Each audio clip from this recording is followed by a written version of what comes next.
Hey, Red Edition, happy day, Brian Loving. I know stuff. Firstly, let me share this with you. Economists, they actually amuse me.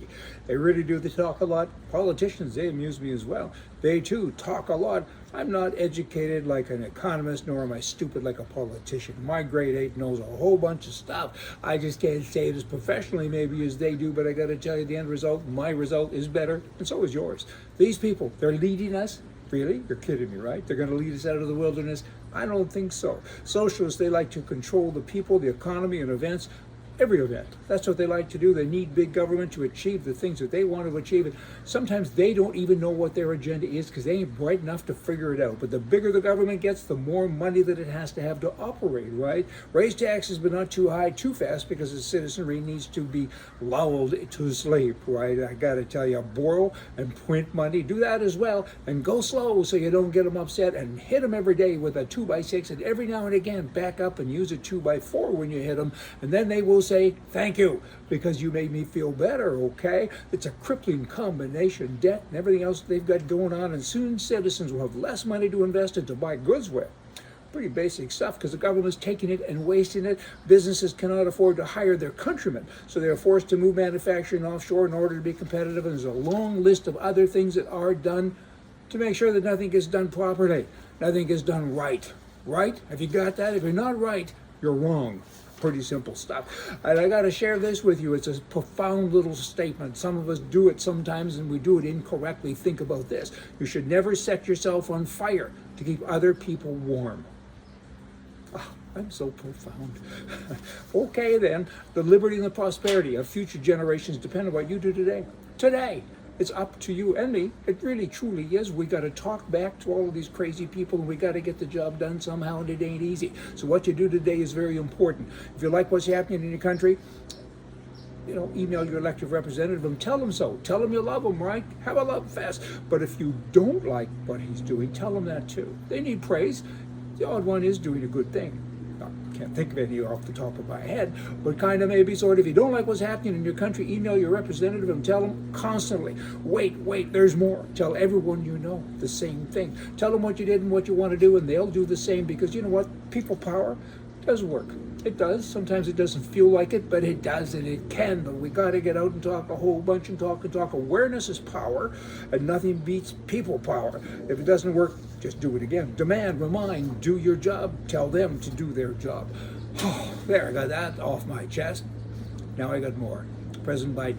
Recently, he imposed a travel ban on several African countries, and despite calling his other guy, his competitor, President Trump, racist, all kinds of names, because Trump, imposed travel restrictions on countries, and that was terrible. He's a racist.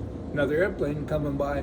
Maybe he's taking politicians over to Cuba, where they should live and stay. So many people, young people that I see on television, they should all be on that plane going to Cuba. They might kind of come back and say, whoa, America's not so bad.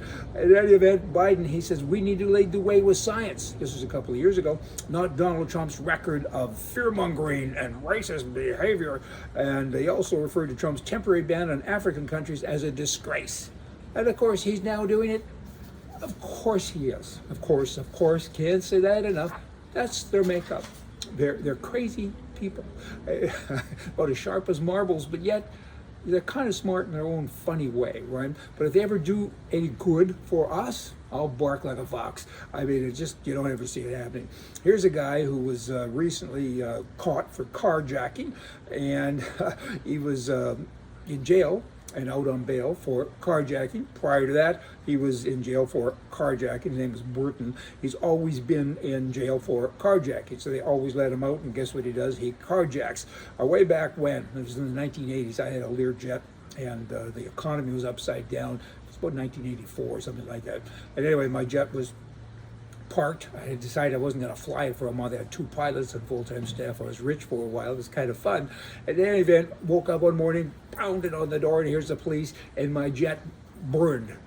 And they said, somebody burned your jet. And I said, who did that? Wasn't me. Anyway, they found the guy, and he was, he broke away from a minimum security place, a mental institution where he was, and guess what he was in there for? arson, burning up airplanes. Blah. That's what people do. Now, lastly, I got info here on the Conservatives survey in Canada. They're now saying, hey, O'Toole, he's the boss here, he wants to change nomination rules to reward loyalists, his people. He wants to kind of stack the deck. That's what he does. He got into office. He can't ever win because he ain't a conservative. But as soon as he gets into office, he changes the logo. The logo now is not nice. The logo they had was great, and so many other things. And now he's trying to stack the deck some more, just about power. He's a liberal. I mean, he doesn't do anything different. There's no choices. Either you vote for a liberal or you vote for a liberal. Oh, there is a choice, because the liberal government now in power in Canada, they're not liberal anymore. The Conservative Party is liberal, and the people in power are beyond NDP. Canada is officially a socialist country. It's doomed unless we get somebody to stand up and support it and fight and fight. Ah! And O'Toole, he ain't the guy. Y'all come back tomorrow. I'll have more for you from the right. And remember, like I started, if you ain't right, you're wrong. See ya.